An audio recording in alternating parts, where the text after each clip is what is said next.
Nay, alis na po ako, sabi ni Lara sa kanyang ina. Nakihatid siya nito sa tarangkahan ng kanilang bahay. Nanubig naman ang mga mata ni Lani dahil paanong hindi ito iyak, mamamalagi ang kanyang anak sa mansyon na pagmamay-ari ng pamilya de Lara para maging isang kasambahay. Ang sabi sa kanya ng kanyang anak ay nag-iisa na lamang daw sa buhay ang binatang pagsisilbihan niya dahil ulila na ito sa mga magulang. Bilang isang ina, masakit para sa kanya na mahiwalay sa kanyang anak. Ito ang unang beses na alis ito sa kanila. Subalit kinakailangan para makatulong ito sa kanila. Nalungkot si Lani at hinawakan ang kamay ng kanyang anak. Mag-iingat ka dun anak ha. Huwag mong pababayaan ang sarili mo. Malumanay na sabi nito.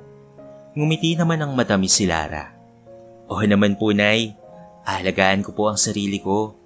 Aniya at muling niyakap ang kanyang ina. Nang humiwalay siya sa pagkakayakap, pumara na siya ng pampasaherong tricycle na magdadala sa kanya sa bus terminal, papuntang Pangasinan.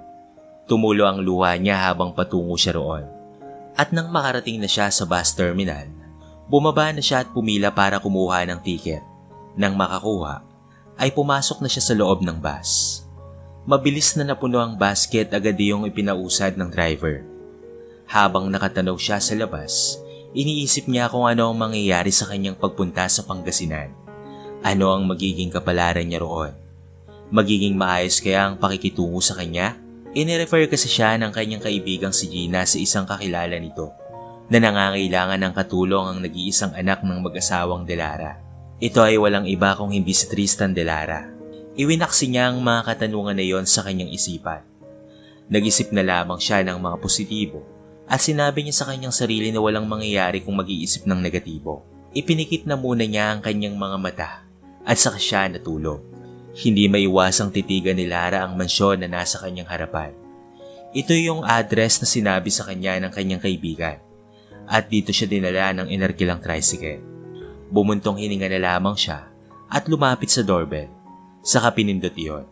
Ilang sandali lamang ay may lumabas na isang babae na nakadamit katulong. At siyang lumapit sa kanya para pagbuksan siya ng gate. Ngumiti siya nang makalapit na siya rito. Good afternoon po. Masayang bati niya.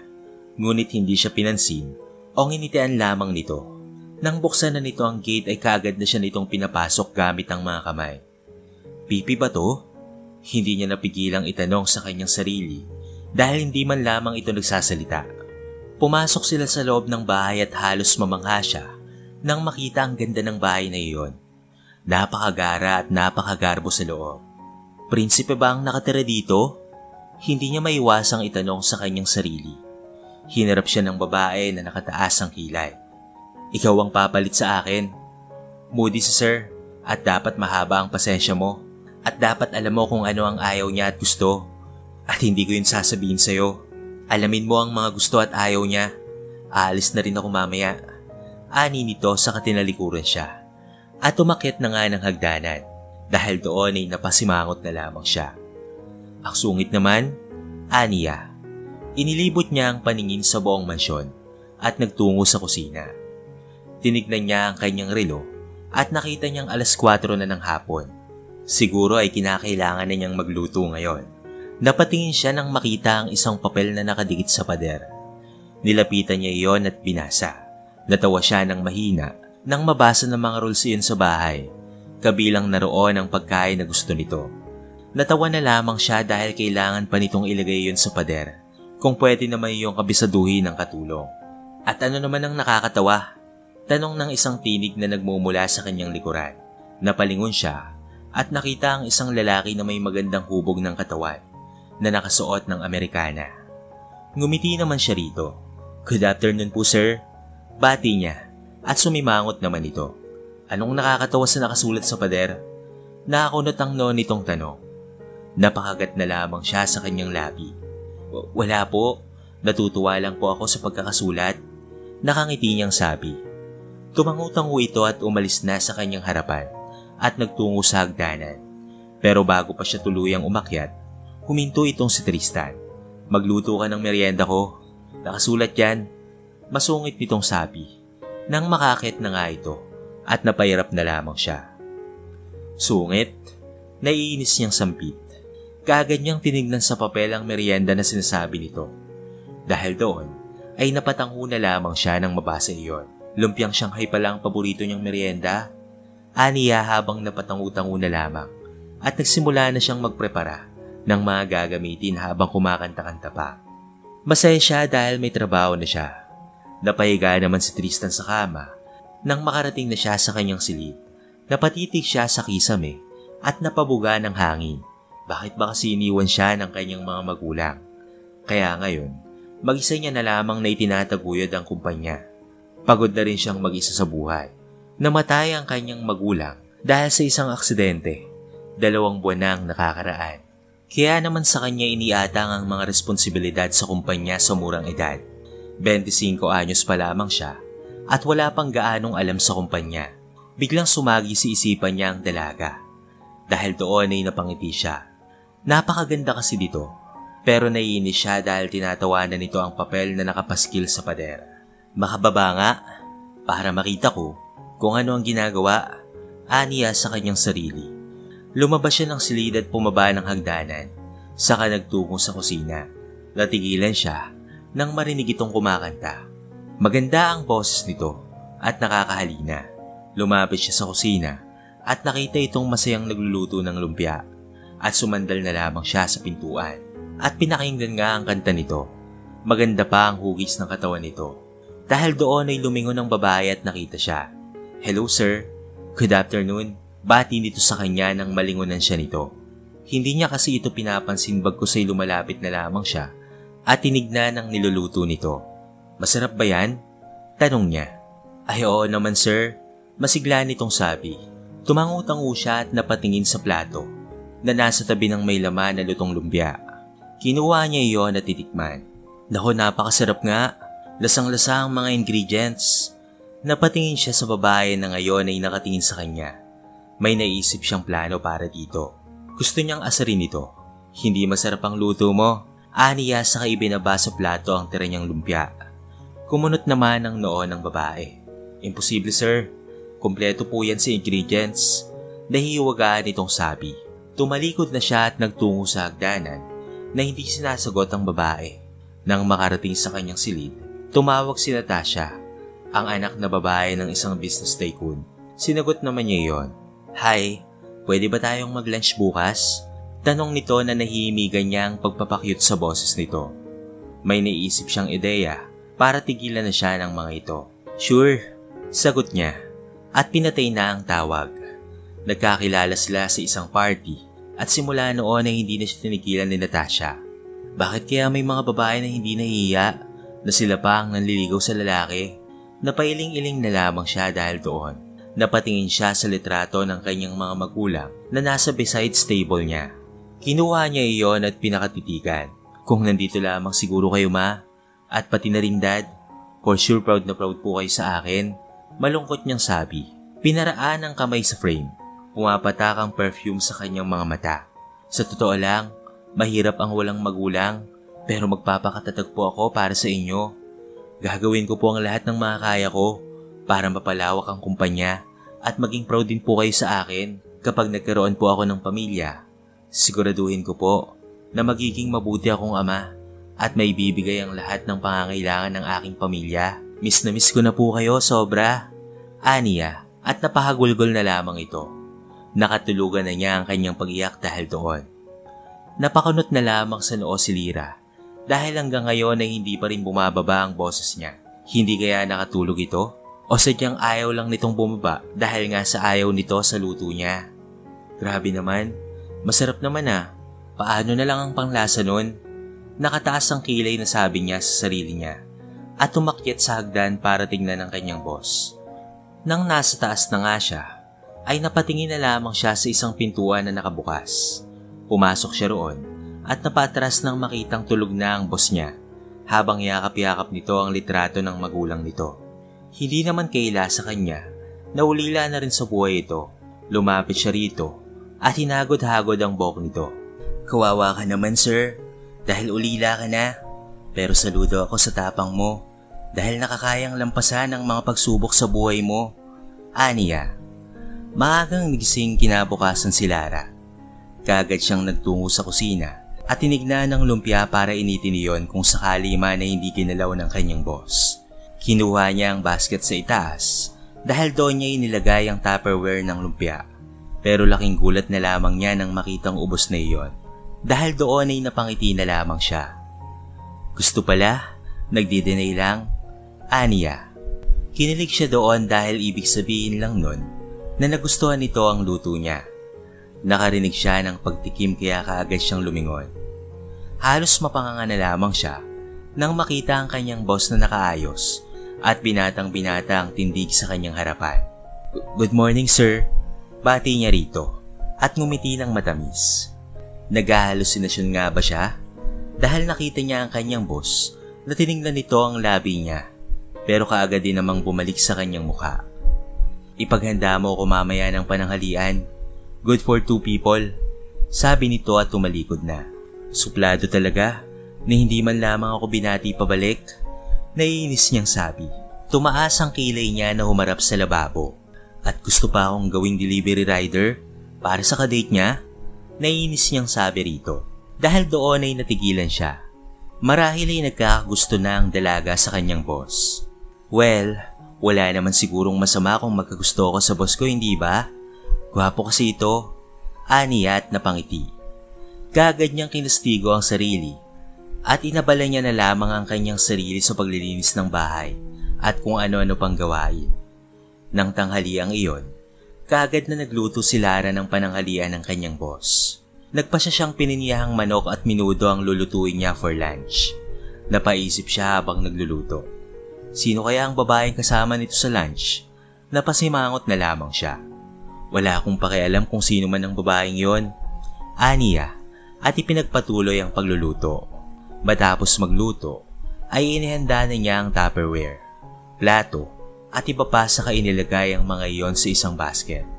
Nang matapos, sinigurado na muna niyang safe ang bahay bago siya umalis. Siyempre nagsuot siya ng maayos na damit sapagkat nakakahiya naman kung maghahatid na nga lang siya ng pagkain. Simple pa ang ayos niya at baka isipin pa ng makakita sa kanya ay nagtitinda lamang siya ng pagkain. Nang makarating siya sa kumpanya, kaagad siyang nagtungo sa loob at lumapit sa reception desk. At pagkatapos ay tinanong kung ano ang floor ng opisina ng kanyang boss. Napakunot na lamang ang noo nito dahil sa kanyang itinanong. Bago pa man ito sabihin ay tinawagan nito si Tristan at sinabi na naroon siya. Nang malaman ang sagot sa kabilang linya, ay sinabi na nito ang floor ng kanyang boss. Nang marating ang floor, ay kaagad niyang pinuntahan ang CEO's office at nang makarating roon, kumatok siya ng 3 beses. Ilang sandali lamang ay pinagbuksan na siya ng pintuan ng kanyang boss. Sir, ito na po ang pagkain niyo, sabi niya sabay abot ng dala niya. Pinakatitigan siya ng binata. Nanlaki ang mga mata niya nang hawakan nito ang kanyang kamay at hinila siya papasok sa loob. Sir, bakit po? Naguguluhan niyang tanong. At the same time, ay natatakot rin. Hindi siya nito pinansin. Bagkus kinuha nito ang dala niyang pagkain at inilapag sa mesa na nasa gilid. Sir, pwede na po ba akong umuwi? Marami pa kasi akong gagawin sa bahay eh. Pukaw pansin niya rito. Binalingan naman siya nito. Nope, sasabayan mo akong kumain. Seryoso nitong sabi. Pero sir, hindi pwede. Baka dumating po ang girlfriend nyo at makita tayong dalawa. Tiyak na magagalit po yun. Naguguluhan niyang sambit. Lumapit ito sa kanya at hinila na naman siya patungo sa mesa. Saka pinaghila ng upuan saka pinaupo siya doon. Hindi ako uupo sir. Matigas niyang sabi. Ako ang sir mo. Kaya't dapat ay sundin mo ako. Matigas rin itong saad. Sir, magagalit sa akin ang girlfriend nyo. Wala akong girlfriend, Lara. Para sa atin talaga ito. Ani nito. Wala na siyang nagawa pa nang pilit siya nitong pinaupo sa upuan. Ito ang nag-serve sa mesa nila ng pagkain. Napabuntong hininga na lamang siya at tinulungan na lamang ito. Iniisip niya kung ano ang tumatakbo sa isip ng kanyang amo at inaya siya nitong mag-lunch. Nagsimula na silang kumain nang biglang bumukas ang pintuan ng opisina at pumasok ang isang napakagandang babae. Dahil doon ay napatitig si Lara rito. Hindi niya akalain na may ganoon palang uri ng ganda siyang masisilayan. Tinignan siya nito ng masama. Who is she? Nanlilisik ang mga matang nakatingin sa kanya. Ma'am, ano po? Hindi niya na naituloy pa ang sasabihin nang sumingit ang kanyang boss. She's my girlfriend, Natasha. So please, lubayan mo na ako. Sabi nito. Nanggagaliiti ito sa galit habang palipat-lipat ang tingin sa kanilang dalawa. Saka tumalikod at nagtungo sa pintuan. Nagulat pa nga siya nang padabog nitong isinara ang pinto. Nako, galit na ata siya, sir. Bakit niyo kasi sinabi na girlfriend niyo ako kahit hindi naman po talaga? Tanong niya sabay baling rito at nahuli niya itong nakatitig sa kanya. Hayaan mo na yung sinabi ko. Sinabi ko lang yun para tigilan niya na ako. Sagot nito. So ginawa niyo lang pala akong dahilan para lubayan ka niya? Aniya na napasimangot na. Ang ganda mo pala kapag nakaayos ka. Puri nito imbis na sagutin ang sinabi niya. Aba, bumabawi. Sinakyan niya na lamang ito. Kapag hindi ako nakaayos, pangit po ba ako, sir? Tanong niya rito. Natawa ito at umiling. Muling tinanong niya ang rason kung bakit nito sinabi na girlfriend siya nito bukod sa gusto nitong lubayan siya ni Natasha. Pasensya ka na kung nabigla ka ha. Baka kasi kapag sinabi ko kaagad sa iyo ang rason, ay hindi ko pumayag. Saad nito at natawa na lamang siya. Okay lang, basta't dagdag sahod yun. Aniya na ikinatawa na lamang nilang pareho. Kinabukasan, ay nagising si Lara na mataas na ang sikat ng araw. Agad siyang napabangon, marahil ay naninibago ang kanyang katawan sa ganitong uri ng trabaho. Well, linggo naman at off niya, kaya't ayos lamang iyon para sa kanya. Bumangon siya at lumabas ng silid, saka nagtungo sa kusina para kumuha ng tubig at upang magmumog na rin. Ngunit natigilan na lamang siya nang marinig ang boses ng kanyang ina. Ang labis niyang ipinagtaka, kausap ito ng kanyang boss na si Tristan. Mabuti naman sir, at ayos lang ang anak ko rito. Salamat naman sa Diyos at mabait ang employer niya. Sabi ng kanyang ina. Mabait naman kasi ang inyong anak at maasikaso tita. Sabi nito. Hindi niya napigilan na malungkot dahil alam niyang nasasabik ito sa aruga ng isang ina. Dahil doon ay wala na siyang sinayang na sandali. Pumasok na siya sa loob.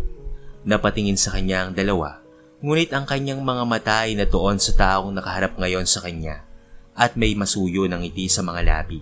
Hindi niya akalain na makikita niya ang matamis ng ngiting iyon ngayong umaga. O anak, gising ka na pala. Bati sa kanya ng kanyang ina. Mabilis siyang napabaling rito. Nay, mabutit na padalaw po kayo. Sabik niyang sabi. Saka lumapit rito at nagmano. Namiss kita anak, at saka pinayagan ako ng boss mo na dumito muna, kahit 2 araw lang. Lumapit siya sa kanyang ina at nakipagbeso-beso rito at tumayo naman ang boss niya. Sandali at magluluto ako, sabi nitong bigla. Pinigilan niya ito sa pamamagitan ng paghawak ng kamay nito. Napatingin ito roon. Kagad naman niyang binitawan ang kamay nito. Rest day mo ngayon, di ba? Kaya ako na lang. Sabi nito na may masuyong ngiti sa mga labi. Hinayaan niya na lamang ito. Hinila siya ng kanyang ina at nagtungo sila sa salas. Tinanong niya ito kung bakit siya nito dinala sa salas. Ngumisi ang kanyang ina habang nakatingin sa kanya. May gusto ka sa boss mo, no? Tanong nito habang nakataas ang kilay nito. Mariin naman siyang umiling dahil sa sinabi nito. Wala po ah. Pagtanggi niya sa kanyang ina. At pinakatitigan naman siya nito. Lara, anak kita at kilala kita. Papunta ka pa lang, pabalik na ako. Tugon nito. Nagbaba siya ng tingin dahil mukhang wala siyang ibang pagpipilian kung hindi ang aminin ang totoo sa kanyang ina. Tumango naman siya at sinabi na may gusto siya sa boss niya pero alam niyang malabong mangyari iyon. Lalo pat mayaman ito, samantalang mahirap lamang siya. Ano ba naman kasi ang panama niya sa babaeng nakita niya noong niyaya siya ng lunch nito? Napakaganda nito at napakakinis ng balat. Matangkad pa, kaya't bagay na bagay sila ng boss niya. Samantalang siya ay kayumanggi at walang pera. Ano ba naman ang mapapala sa kanya ng binata? Huminga ng malalim ang kanyang ina, sakay nawakan ng kanyang kamay at hinila siya patungo sa sofa. Hinaplos nito ang kanyang kamay at pinakatitigan siya. Subukan mong sabihin sa kanya ang nararamdaman mo, anak. Walang masama kung umamin ka. Kung hindi kanya gusto, at least nasabi mo at sinubukan mo. Kesa naman pagsisiyan mo ito sa bandang huli at hindi mo na masabi sa kanya ang tunay mong nararamdaman. Pero anak, hindi ko sinasabi na sabihin mo na ngayon ha. Ikaw ang magdidesisyon kung kailan mo sasabihin yon. Pwede ka namang umalis rito at maghanap ng trabaho kaysa mahirapan ka. Payo ng kanyang ina. Pinakatitigan niya ang kanyang ina at tama nga naman ito. Susubukan ko po, Nay, pero kailangan ko po muna ng lakas ng loob para magawa po ang bagay na iyon. Saad niya sa kanyang ina. Nang matapos magluto si Tristan ng agahan, kaagad siyang nagtungo sa salas para tawagin ang mag-ina. Habang nagluluto siya, may naisip siyang inspirasyon na walang iba kung hindi si Lara. Nang mga sandaling iyon, napagtanto niya na gusto na niya ang dalaga. Nang mga sandaling nalulungkot siya, ang dalagang nagbibigay saya sa kanyang buhay. Natigilan siya nang marinig na nag-uusapang mag-ina at napaawang ang kanyang mga labi nang mapagtanto ang pinag-uusapan ng mga ito. Ano ang ibig sabihin nito? Na may gusto rin sa akin si Lara? Napangiti siya dahil sa kanyang nalaman. Baka madatnan siyang nakikinig, kaya tumalikod na lamang siya at nagtungo sa kusina para maghanda ng pagkain. Ilang sandali lamang ang lumipas, ay nakarinig na siya ng mga yabag na katunayan na papalapit na ang mga ito. Nako, ikaw pa ang naghanda, iho. Pulalas ng ina ni Lara. Napatingin naman siya sa dalaga, nakakikitaan ng pagkapula ng mga mata. Kumirot ang dibdib niya sa kaalamang siya ang dahilan niyon. Alam niyang nahihirapan ito dahil sa sitwasyon nila, pero patutunayan niya na hindi hadlang ang kayamanan para magkatuluyan silang dalawa. Okay lang po, kain na po tayo. Paanyaya niya sa mga ito na may ngiti sa mga labi. Lumapit siya kay Lara at hinawakan ito sa kamay na ikinalaki naman ang mga mata nito. Saka ipinaghila ito ng upuan. Maupo ka na, saad niya. Agad namang naupo ito samantalang ang ina nito ay may malapad ng ngiti sa mga labi. Sabay-sabay silang kumain habang masayang nagkikwentuhan. Nakatingin lamang ng gabing iyon si Lara sa napakaraming bituin sa langit habang nasa veranda siya ng kwartong tinutulugan. Tulog na rin ang kanyang ina. Nasa tabi niya ang veranda ng kwarto ni Tristan. Kausap kaya nito ang babaeng pumunta sa opisina nito?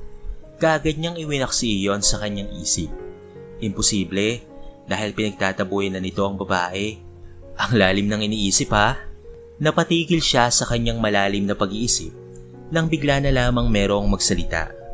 Agad siyang napatingin sa kinaroroonan ng beranda ni Tristan at nakitang nakatayo roon ang binata habang nakatitig sa kanya habang may ngiti sa mga labi.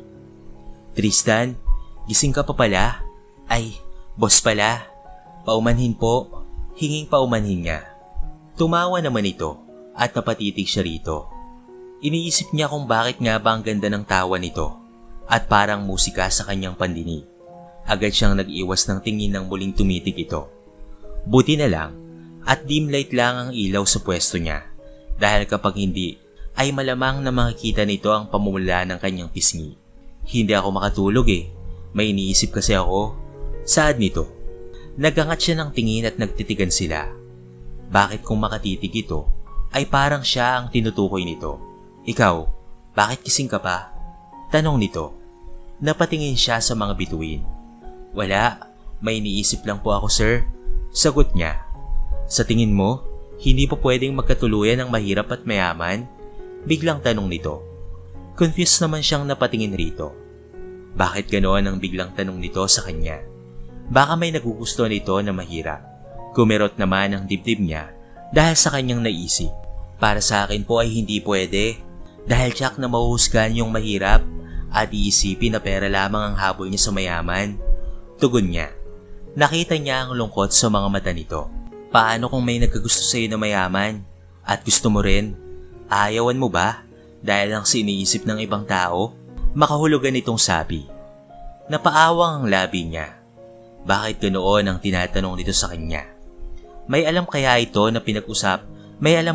sa pinag-usapan nila ng kanyang ina sa salas?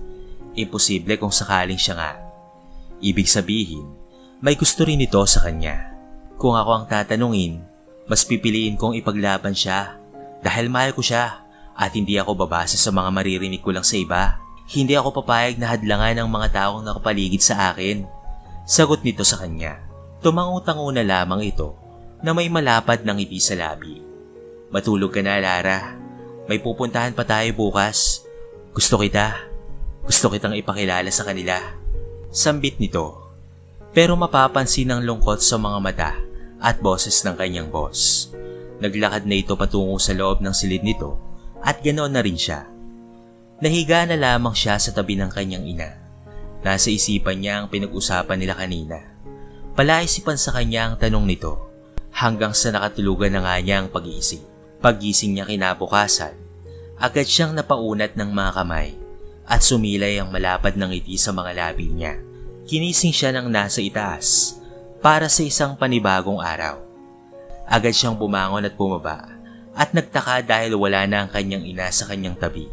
Lumabas siya ng silid at nagtungo sa kusina pero natigilan nang marinig ang mga nag-uusap na walang iba kung hindi ang kanyang ina at si Tristan.